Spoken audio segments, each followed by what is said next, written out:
and girls, today we are installing the Airlift 3H height sensor upgrade on the Mazda 6. The 3H is here, my little sensor adapter bar thing is here, so let's attempt to get this installed and working properly, because evidently it is a pain in the butt.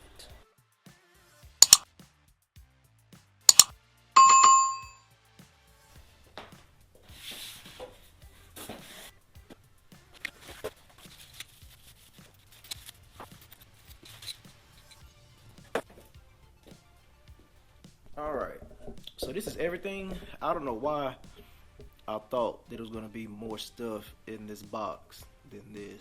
You have the wiring harness, so you got 4 of those. They're all labeled right, left, right, rear, front, left, front, rear. I guess these are the behemoth screws that they want you to secure the sensors with backing plates for the sensors, zip ties.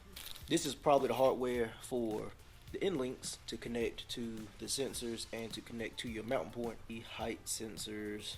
So we're going to take the height sensors and some double-sided tape, and we're going to mock it up, and we're going to temporarily run the harnesses to the 4 appropriate corners, and we're going to see if we can get it working properly, maybe, hopefully. Alright, so before we soft mount the sensors, I'm going to position the sensor in the correct orientation. There's a little pointed thing right there on the back of the sensor, and that needs to be facing the plug in, but I want my plug in to be downward, but when I do that, the pointed thing is on this side. So what I need to do is remove these screws, put the pointy thing towards the plug, and then reorient this to where it's facing down. So my plug is going to be facing down, so that means that my arrow is facing down, but my arm is going to be facing that way. So the plug down, arrow down, arm that way, and then it will move like this. So we will just put the screws back in, and this is how it will be oriented. So let's try to get this mounted on the car. We'll soft mount it with the double-sided tape on the car. Got everything mocked up. So we have the rear height sensor. It's still soft mounted with double-sided tape. We have the linkage arm attached to our mount on our whatever this is, rear trailing arm, whatever. It is mounted there, temporarily mounted with a zip tie. Like I said, and I don't know if you can see that, but you can see that it's connected all the way up to the sensor on the back. Pretty clever design after a couple hours of researching different things, because I really didn't want to fabricate anything for this. The older I get, the less I want to make stuff. I'd rather buy something that works for my purpose. And then on the driver's side rear, it basically is a mirror image of how it is set up, basically in the exact same spot on the rear trailing arm or whatever arm this is. Theory, it works.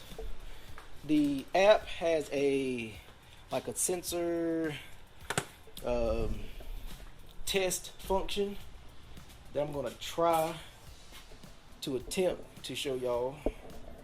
It tells you if your sensors are in range, and as of right now, with the suspension fully drooped, it is in range. To lift the front right, so FR front right. As I cycle the suspension, the value changes, letting me know that the sensor is reading, it is working, and that is how it is going to adjust the suspension to keep it at whatever predetermined value.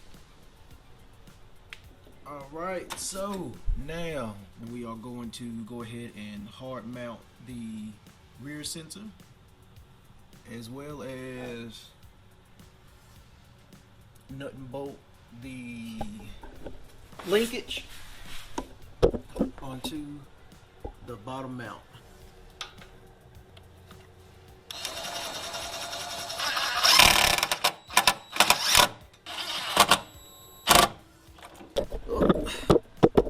Now for the bottom linkage. So let me see, I need about a 1-inch spacer, a whole kit of spacers. So I'll probably just put a link to the kit of the spacers. It's like a whole bunch of these nylon spacers, and it has actually came in handy more times than what I care to admit. Let me see, that might be enough spacer. Actually, yeah, that's perfect.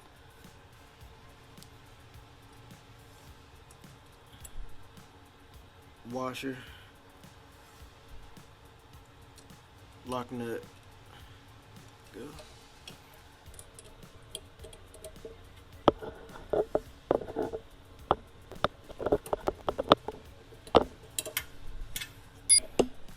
Alright, so this side is now officially done.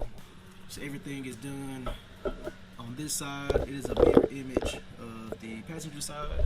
So everything looks exactly the same. Same spacer, same setup, same everything.